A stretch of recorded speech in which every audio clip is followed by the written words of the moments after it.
Welcome back. Thank you for joining us. We're in the studio again with Walter and Sonika Fight. And we've just been hearing about your research on dairy and on protein and how that all transpired. Now, we haven't heard about how you started moving internationally. This was all in South Africa up until this point. How did you get into preaching and presenting in other countries? Well, I was preaching quite regularly in South African churches, and there was one church in particular that had been started, which was a German church. And since I'm capable of speaking some German, being from a German background, I preached there sometime. And then one of your relatives from Germany, your uncle, yes, he came to South Africa, and of course, being German, he went to the German church, and there he heard me preaching once or twice, and he also came to visit us, and then he invited me to come to Germany.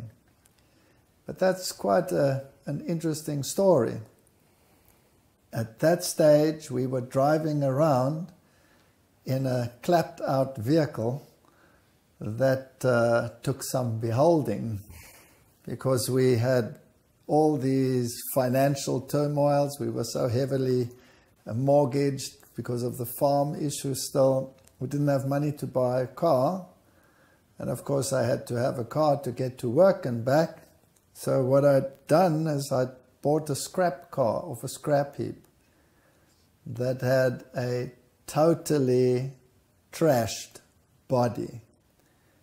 It was totally falling apart, but the engine was still relatively okay, and I bought that for next to nothing, but I couldn't drive with it because the body was totally trashed. And then I found another one, the same type. It was an old Audi that had no engine whatsoever, but the body was fine. No transmission, no engine, no nothing. And so Sonika and I proceeded out of two vehicles to make one. And so she and I... That was quite a thing, because I had to transfer parts from the one to the other, and my fingers were actually bleeding from trying to get the stuff screwed in. And I had no idea how to build a car, but we built a car. And so we drove around in this thing. It was smoking like crazy. I don't think it was too roadworthy, but they did get it through. And Stan looked at this thing and thought, this is impossible. Anyway, he leaned back to Germany. And in the meantime, we were trying to get a vehicle that, might just be better for us. But we couldn't afford a vehicle. And I don't know whether you have them here, but they have these car auctions where you can bid on a vehicle. And we found at one of these car auctions quite a nice pickup, but it looked too nice. I didn't think we would be able to afford it. And while we were looking at the vehicle, two people came up to us and said to us, the highest bid on that vehicle is, and I can't remember how much it was. I don't remember. Whatever. I still looked at them and I said, these people are off the wall, because the next bidding is when that thing is opened, that box where you throw your bid in, and that's only in 2 weeks' time. So how would they know what the highest bid is, right? It's a stupid thing to say. How do they know what the highest bid is going to be? There's another 2 weeks of bidding. But it intrigued me, and so I said to my wife, let's bid 100 Rand more today. That's $10 more. Mm-hmm. So I bid $10 more, put it in there. And we laughed because it was such a ridiculous amount, it was going to be impossible. And 2 weeks later, I went back and they unlocked that thing and they took out all the things and packed them out, and they were putting them in categories. And they were saying, this is the bid, this is the bid. And then the highest bid was mine, and it was 100 Rand, those $10 more than the other bid.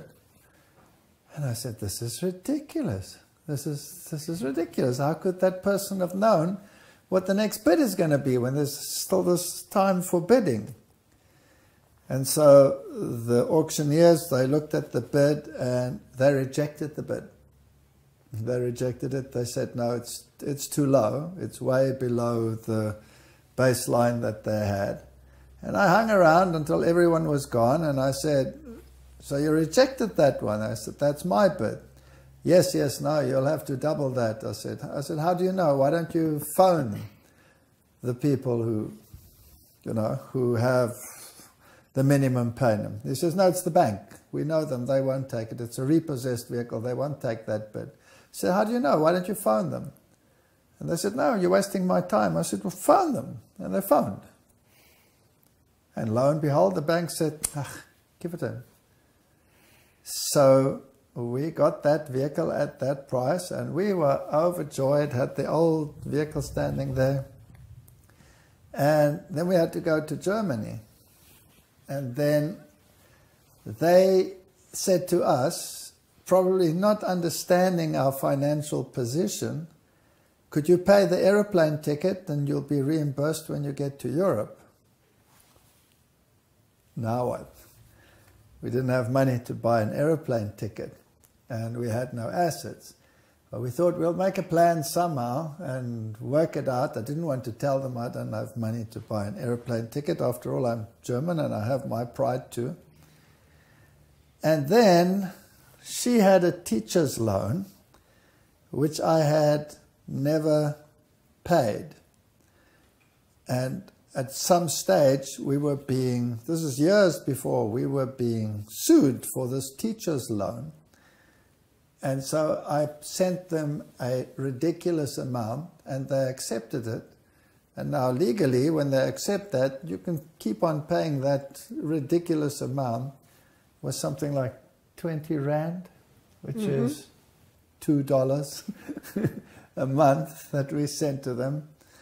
And now all of a sudden they'd got their ducks in a row and they sued us. We had to pay that loan immediately or face the consequences. So now we were in big trouble. What was I going to do? No money, this loan over my head, aeroplane ticket.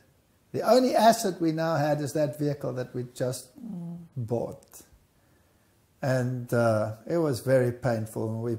We prayed about it. We worked out how much is the airplane ticket, how much is the loan that we have to repay.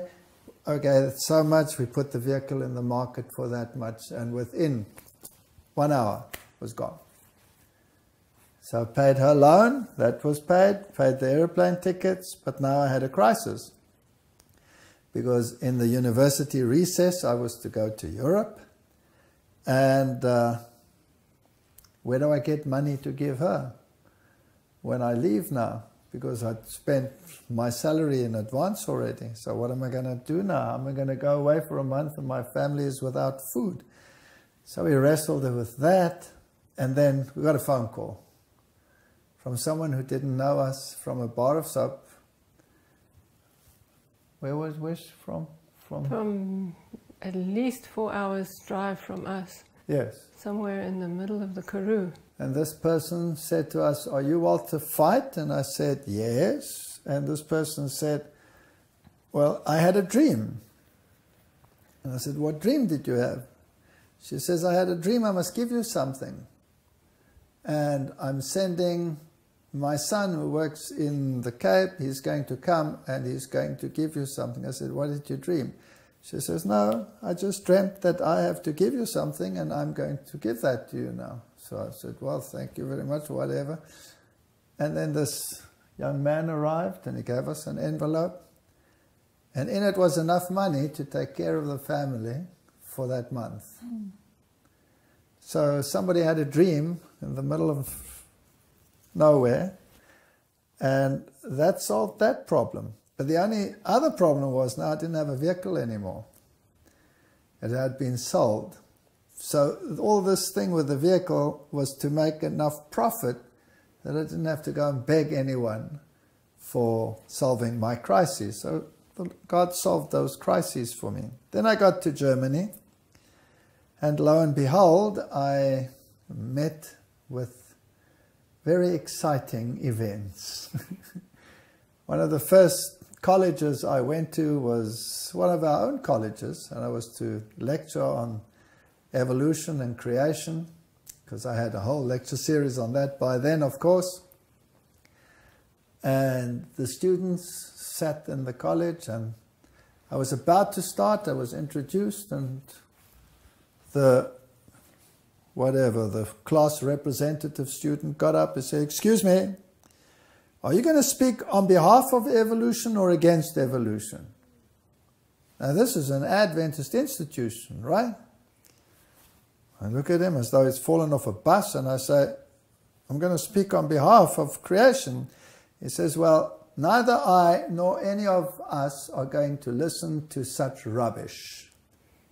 We are not interested in your stupid speculations. We believe in evolution." And the whole class walked out. Wow. They just walked out. That was my first experience with the Europeans. Okay. But now they were sniggering. There were about 4 or 5 that were embarrassed and sort of stuck to their chairs and still were inside the hall, and the others were out in the hall, in a hallway, and out in the foyer and wherever. And I was feisty in those days. So I opened the windows and I opened the doors, and I said to the 4 or 5, and I started speaking at the window. So I was actually talking to these outside, and this ringleader was going crazy. And then I said, "You know, there are people that are so cowardly that they're not willing to listen to the evidence. They make up their mind before they listen to the evidence. And people that are of that nature are either brain dead or spiritually blind." And then I said, "Here's the evidence. And by the way, you cowards out there, here it is." And I put it on the screen. And every time I had a slide on the screen, I say, "You cowards, look here, look here." And didn't go too well. But the next day, second lecture, place was packed. They were all back. So, Walter, you were pretty obnoxious to those students who didn't want to hear your lectures, shouting at them like that through the window.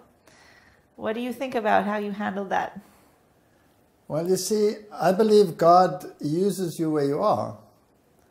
And He doesn't wait until you're perfect, now you can go. He uses you when you are willing to go. I agree. So at that stage, I probably felt God needed a little bit of assistance. So I gave it in my particular way. In your own particular fashion. But today I would probably think He's quite capable of handling it Himself, and I would have probably not done it that way. Hopefully, at least. So we did our lectures there and that way, and then I also lectured on the health issue. So I started writing my book, and that created a furor, and I had opposition from the medical people. And there was one person there, he was so obnoxious. And he was sitting next to a lady, and he was interrupting me all the time and saying that I was backward and should go back to my trees and whatever. But I was busy writing a book on the issue. I had the scientific publications, and of course, being Germany, they think German is everything. There are no other languages, and nobody is as scientifically and technologically advanced as they are, or some of them think that way. And so I started quoting in some of the magazines, and I actually had, because I was still writing some portions, some of the publications with me.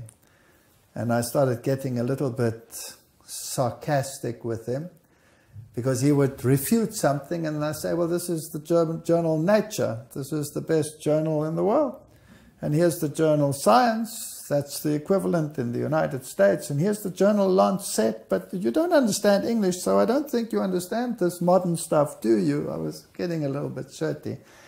So he got annoyed. And he started getting quite vindictive. And I looked at him like this, and I said, you know why you're giving me so much opposition? It's because you have such a bad diet. And I can see it in your face. Look at the veins on your face. You're all red. The blood is going through your skins because your arteries are clogged. That's why you can't think properly. And that did it. He exploded. And then to crown it all, I said to him, if you look around you, if you look at the lady next to you, she has a much nicer complexion than you have. Perhaps you should ask her what to eat.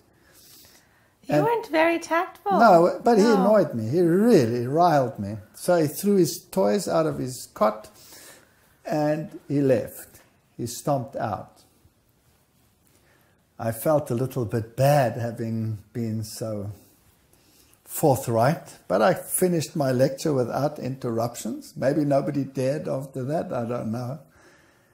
And after the lecture, I was packing my things and I was thinking, that was quite embarrassing. And this lady came up to me, the one that sat next to him, and she said to me, that was my husband. Uh-oh. I thought I was going to die. I didn't know it was the husband. And then she said to me, and thank you for doing that. I've been trying to live healthily in my home, and he makes my life hell. This is the first time someone's put him in his place. Thank you so much. So that was one of the first experiences in Germany. And we went to many places and lectured, and it went actually quite well. And we rolled back some of the opposition. The health issue didn't always go down so well, but some of our colleges then started forming groups, and the health message actually started getting a foothold. And the next thing, when we were finished with this German tour, at the airport, your uncle says to me, when he was in South Africa, he saw what a horrendous vehicle I was driving. Do I still drive that vehicle? So I said to him, well, it's the only one I had left. I just sold the other one. I didn't tell him that. I said, yes. He said, well, that's not a fit thing to drive. You can't drive with a thing like that. And he says, we as a group, and it's lots of people, not just me, we all contributed something, and here's an envelope for you, and there's a little note in it, and you may only open it when you get home. And don't think it's from me. It's not from me, it's from many people, so it's no big deal for us, but it'll help you. So I felt a bit bad taking that, but I said thank you, came home, opened it, and in it was money and a letter which says, with this money you may only buy for yourself a new car. But it must be a new car. It says you must buy yourself a new car. Now, new car can be interpreted new car, or it can be interpreted another car. But I interpreted it new car, but you couldn't buy a new car for what was in it. Because we have very expensive cars. Our cars are highly taxed, much more expensive than in Europe or in America, much more expensive. And you couldn't even buy the dinkiest little thing new. You couldn't even buy Uno new. You'd have to almost double it, so forget it. You can't buy a new car. So I said to my wife, I don't think you can buy a new car with this. And we looked, there's no car that you could buy for it. So we decided that it must mean a newish car. Something new to you. Something new to me. Exactly. Yeah. So we went and had a look for another vehicle. And we went from dealer to try and buy something that's reasonable for that price. But it kept bothering me that it said new car. And then we were about ready to buy a second-hand car for a reasonable price, when the dealer said, but why don't you buy a new car? I said, no, I can't afford a new car. And in any case, they're too expensive. I don't have enough money. He says, well, take a loan. He didn't understand, you see. I was loaned up to the hilt. I said, no, I can't take a loan. So then he said, well, we have a vehicle. There are another 3 left in the country, I think. And it's a Volkswagen Jetta, and there it is. I said, no, forget it. I can't afford a Volkswagen Jetta. That's way too expensive. He says, no, but the new model has come out, and there are still 3 of the old model, and they've been marked down. They're almost half price. They're just a little more than half price. So I said, that's interesting. And he said, we have one. And I think there's one there or one there. So I looked at it, and it was too much. I couldn't afford it. Couldn't buy half a Jetta. So I said, no, it's too expensive for me. I can't do it. So he said, that's ridiculous. This car is half price. It's cheaper than these second-hand cars. You would be an idiot if you didn't take this car. I said, yes, I know, but I can't do it because I couldn't take any more loans. And so he said, okay, that's sad. And so his boss came out and said, where do you work? I said, I work at the university. He says, but the university qualifies for fleet discount. So the salesman said, yes, but this car is marked down, so they won't give fleet discount on it. So he said, phone the factory. So he phoned Volkswagen factory, which is in Port Elizabeth, and says, we have a man here who works for the university. He qualifies for fleet discount, but this is a marked down car, but it's a new car because you only get it on new cars. And they agreed that I could get fleet discount. And guess what? To the cent, with licensing, that vehicle was exactly what was in the envelope. And that just made me think. Because what did it take? It took getting a new car almost, well, I believe, miraculously. Getting a new car and then having to sell it. Why? Because I was going to go do evangelism overseas. That was the reason. I had to buy an airplane ticket, which was reimbursed, but nevertheless, it was like little Isaac that you were willing to sacrifice, and God gave it back. And that vehicle lasted miraculously, didn't it? The tires, remember? The tires, I did over 180,000 kilometers on one set of tires. Wow. That's impossible. You get 40, 50,000 on a set of tires. They just wouldn't wear out. They were like the shoes of the Israelites. And the mileage that we did with it was all evangelistic mileage. So God takes care of all those little details.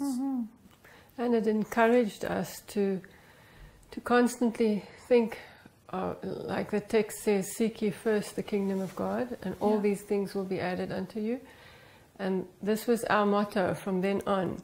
We would constantly first do what we have to do and what we would like to do for the Lord, and everything else followed. Yes, I had to gain a lot of experience. I had to understand prophecy. I had to understand history. I had to understand archaeology. This is all part of my lecture series.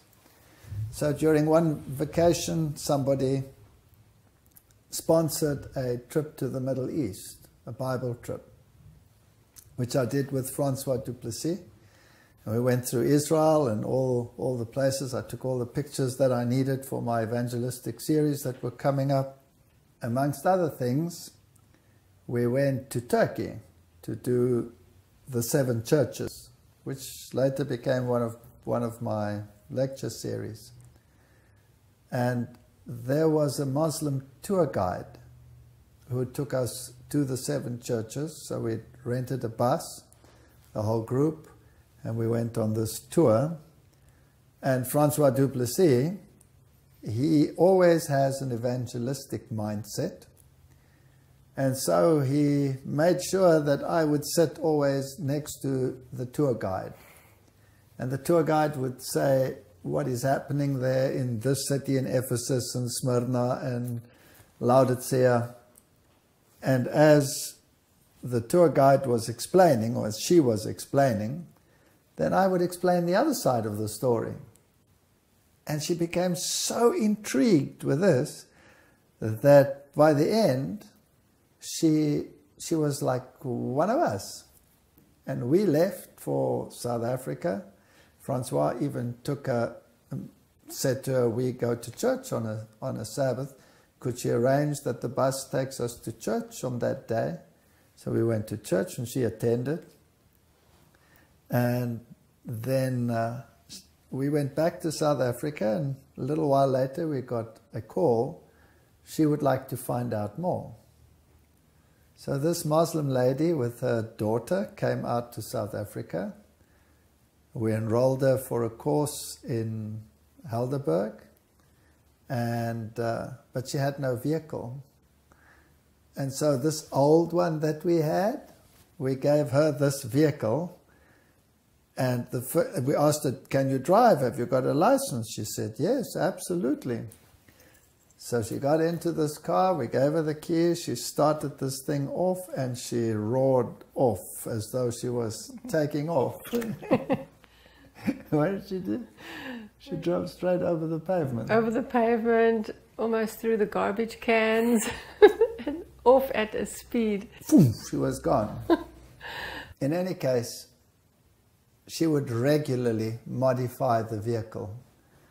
She would drive through dirt cans, she would back up into walls or miss a turn and take away the side.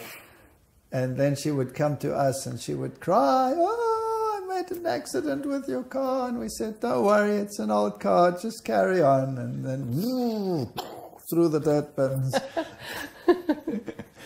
It was so funny.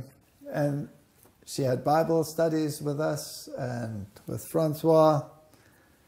And by the end, she was convicted and wanted to become a Christian, a Seventh-day Adventist, but she was afraid of being murdered when she returned, because that's what often happens to someone who converts. And later she emigrated to America, and she married an Adventist pastor, and she translated many of the writings and works in those areas to this day. So there was an interesting experience with some of these trips. But then the next one was that you came to South Africa. Yeah, we did.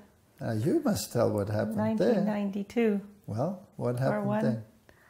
Well, we went to South Africa for a visit with my uncle, just to see the countryside, and there we met you. He introduced you to us, and we were thinking, this would be a great speaker for North America, and so we planned with you a series in 1993 in the Massey Theatre at New Westminster. Yes. And that was quite an experience. For us, our first evangelistic series, we were just laymen, we didn't know what we were doing. And God filled that hall to the last seat. Yes, now, that was my first real public evangelistic campaign. I mean, I'd done lectures in Europe, but they were largely in a church setting. Here was a public campaign in a foreign country for me, my first, and it was the Massey Theatre. And my message was quite controversial, because I would deal with the papacy. Now, you must understand why the papacy was so important to me, and why the connections with the occult world were so important to me. Because remember, I'd come from that world. And I'd had so many experiences with my father-in-law And I knew that the occult world was not some airy-fairy thing that was happening somewhere, but that it was real, that it was involved in politics and also masonry. I started giving lectures on the secret connections and the secret societies. And as I lectured in South Africa, I had many, many experiences. Sometimes it happened that in the middle of the night, knock on the door, and here stands a person, and he was very agitated, and came in, and he said, I'm a high Freemason, and I've listened to your lectures, and I know that what you are saying is the truth on these issues, but you need a little more information. And there are books that you don't have access to, that I have access to, and I've brought you one. But if they find out that I took this book out and gave it to a non-initiated person, I will die. So you have this book until 4 o'clock tomorrow morning. Then I will come and fetch it and see that it's back in the lodge before anybody knows that it was gone. I said, all right. Now, what do I do with it? I can't read a book this thick between 12 o'clock and 4 o'clock. So what am I going to do? So I had some of those film rolls and this little black bag in that day, and roll up a film, put it in the camera, and I photographed as many of the pages of the book as I could with the titles. And by 4 o'clock, I had virtually done most of it, but I was also run out of film. And he came to fetch it, and it was gone, and then I could start studying that. I'd also had an experience in Europe, in Germany, where after one of my lectures where I touched upon this issue, I was one of the last to walk out, or the last, because you have to, you pack up your slides, and those days it wasn't as simple as today. You had all of these slides, and you have to pack them into their right sequence. And as I left the hall, I was walking down the passage, and the lights were going out, when a hand came out of what seemed like a closet, grabbed me from behind and pulled me into the closet. And I thought my last moment had come. And the man said to me, if you see my face, then that will be your end. So you will not turn round, you will not look at me, you will leave this closet, you will walk out, and tomorrow I will do the same to you, and you will not know who it was, and I will give you something. So life was getting to be interesting. And the next day I gave my lecture, and I'm thinking, what's going to happen to me? And I walk out after that lecture, and I go past the closet, nothing happens, and I go past some foyer thing, and here I am. And he gives me a pile of books. And he says, now go.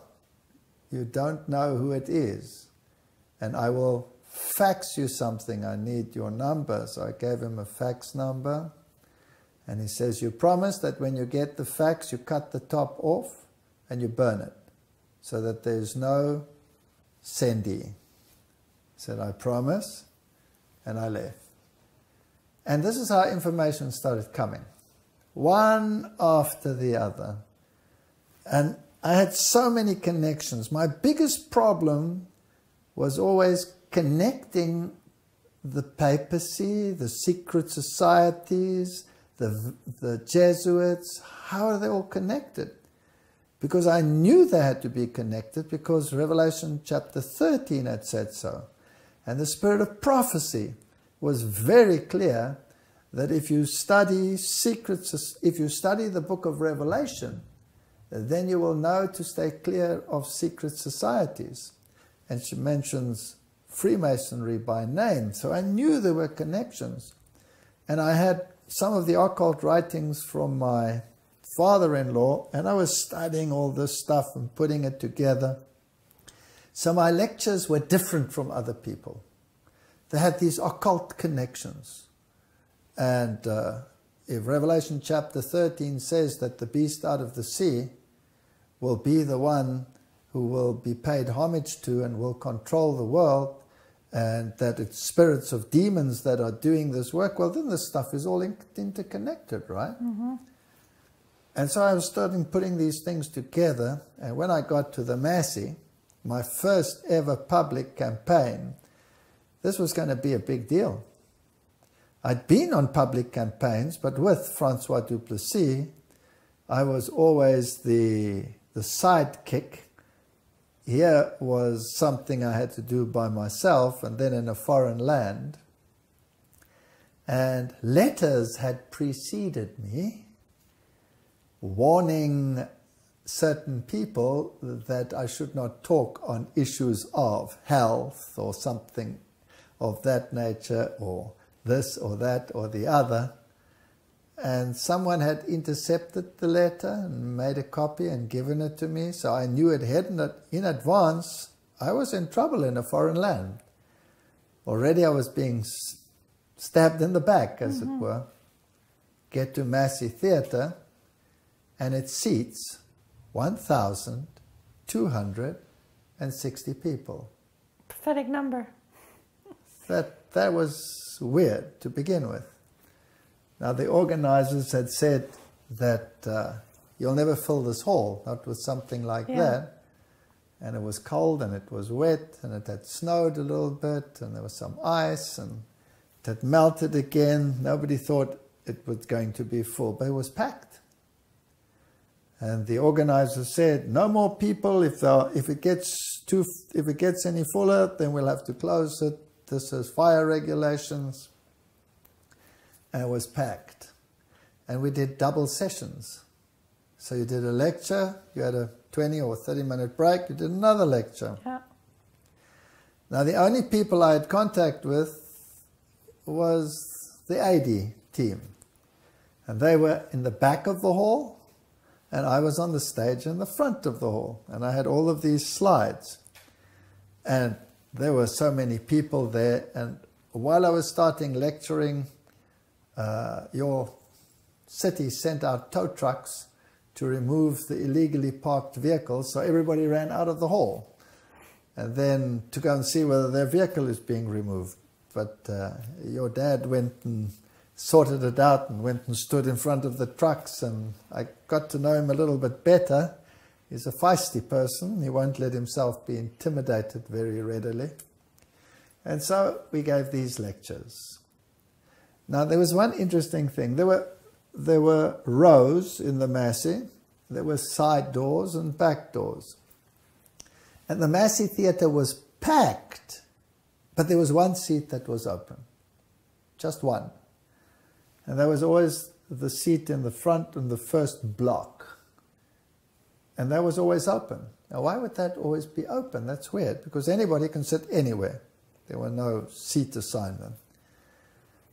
And halfway through my first lecture, the side door would open, which normally would not open during a lecture.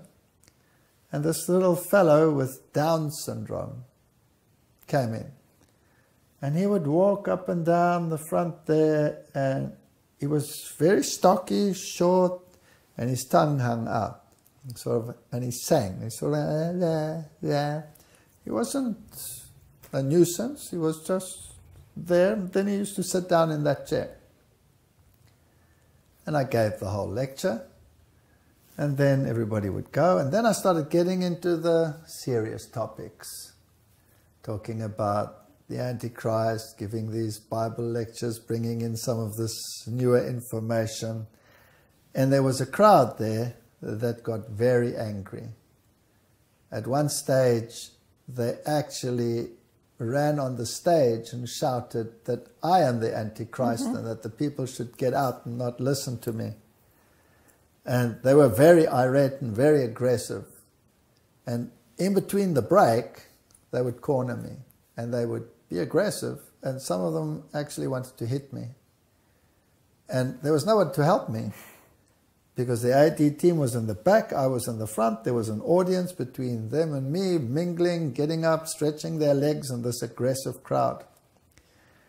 And I tried to appease them, but it got worse and worse. And then this little guy with Down syndrome, he used to get up, and he'd take his short, stocky little arms and he'd work his way through the crowd. And then he'd come and stand next to me, and he'd put his arm around me, and he'd put his head on my shoulder here, on my side. He only came up to here. And then he'd look at them and he'd sing with his little la la, la la la. Now, if there's anything that's disarming, it's someone with a little Down syndrome boy stuck to him. There's no way you're going to hit someone who has a Down syndrome boy stuck to him. And so the time would come for the next session, and I'd go back up onto the stage. He would go and sit down. And the next day, the same thing. Now, I got very dependent upon him. And sometimes, because he always came in sometime during the first lecture, he wasn't there from the beginning. Sometimes he didn't pitch. So I actually stretched my lecture to see, is he going to come? I was totally dependent upon him. And then he'd come. And then I'd relax and finish the lecture and go down and face these aggressive ones. And the Downs boy would help me. And then we moved the lectures to, I don't remember where. It was across the river to another municipality. But it was far away. Yeah. Now, I always thought, you know, the Down syndrome boy was part of the furniture. He was always alone. He didn't have any parental care. There was no peer with him, nobody to take care of him. So I thought, well, maybe he's a neighbor's kid, or maybe he belongs to the caretaker of the hall, and he's part of the establishment. So that's it, and I won't see him again. And then I finished the entire campaign, and then the very last day, the AD team was very mean to me. They gave me a whole host of lectures, I don't know, 5 or 6 in a day. And I was exhausted, and the next day I had to fly back. And I went through that entire day, and I had all my slides in trays. So I'd give the first lecture, and then there would be this tray of lecture, and then the next one, and the next one, and the next one, and they were all piled in the back there. And after the lectures, of course, I have to sort them back into their little packages so that I can carry them in my hand luggage. And in the last lecture, I'm still busy with the last lecture, the door opens, and the Down syndrome boy comes walking down. Now, you could have knocked me over with a feather, because what was he doing there? This is now a different part of the city. He couldn't have been part of the establishment, couldn't have belonged to the hall, couldn't have been part of the team, couldn't have been a neighbor.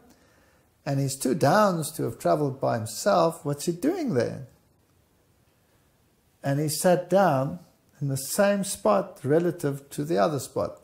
There in the front, there was a seat open, and he sat there. And when the lectures were finished, the people went out into the foyer, and only he remained behind, and me. So I have no witnesses. People will just have to accept my word for it. Now I'm standing in the front at the pulpit, resorting my slide back into their little zip packages so that it's a nice small packet. And I've got 6 lectures to pack back, and it's going to clickety-clackety, clickety-clack. And I'm looking at him, and he's looking at me. And he gets up, and he sings, and he walks back and forth, and then he goes round and up the stage. And he comes and stands next to me, puts his arms around me, and puts his head there, just like he used to.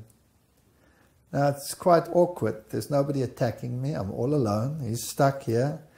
I'm talking to him and sorting my slides at the same time and looking at him. And I'm wondering, how did he get here? And who is this? And the thought comes to me, this is too unusual. And I pluck up the courage, because I didn't really have the courage to do that, but I grab him by the shoulders and I push him away from me and I push him in front of me. And I say to him, I have one question for you. Are you a human being or are you an angel? And he took a step back and he did that. And he looked up and he walked out. And that to me was a groundbreaking experience. Mm-hmm. Because it's not by might and it's not by power, but by my Down syndrome boy. You don't have to have one big hunk of a person to come and protect you. God has 1,000 ways in which to protect you. Mm-hmm. And so when this boy did that, I was very grateful. And I've been in positions that were similar or worse. And I've never had any fear. Not because I'm not human, but because I have absolute faith that he's there.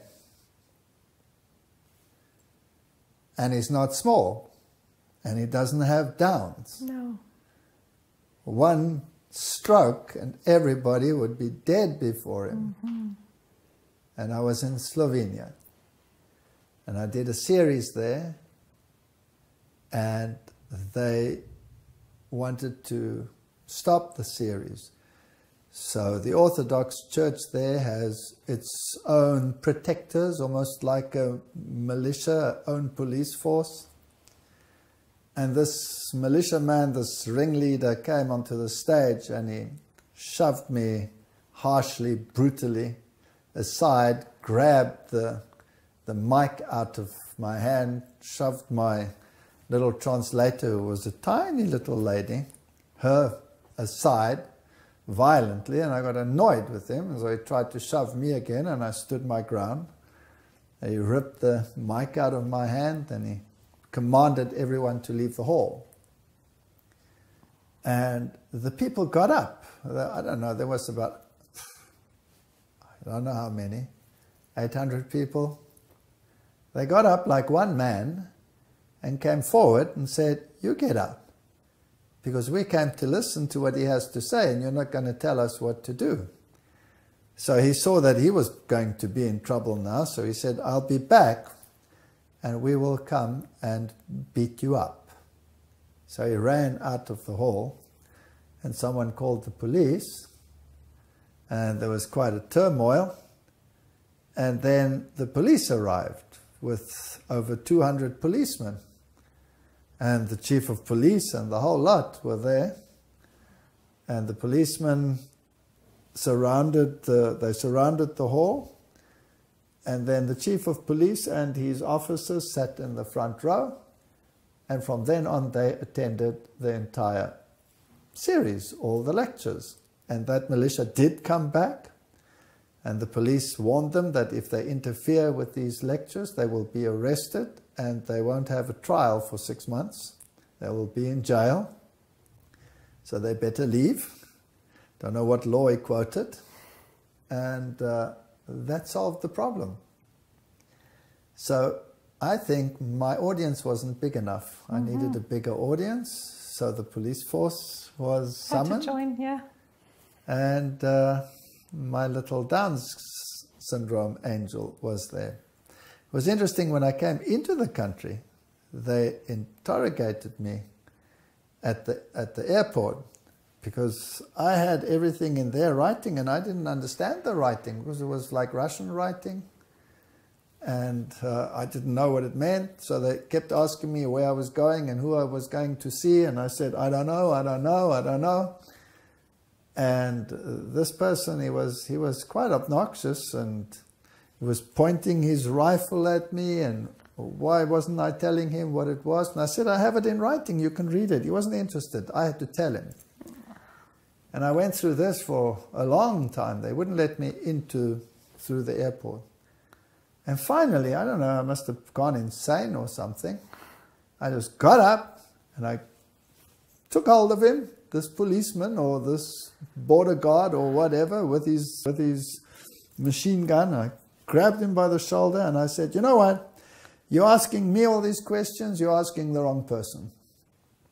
The person who's coming to fetch me is the person who'll tell you what his name is and where I'm staying. So you and I, we're going to the airport, to the other side, where they will come and fetch me. And I just took him and I started walking. He was so flabbergasted, he came along. And we went right through security, right past everything, into the reception hall. And I said, now you stand there and you wait. Because I didn't know who was going to come and fetch me.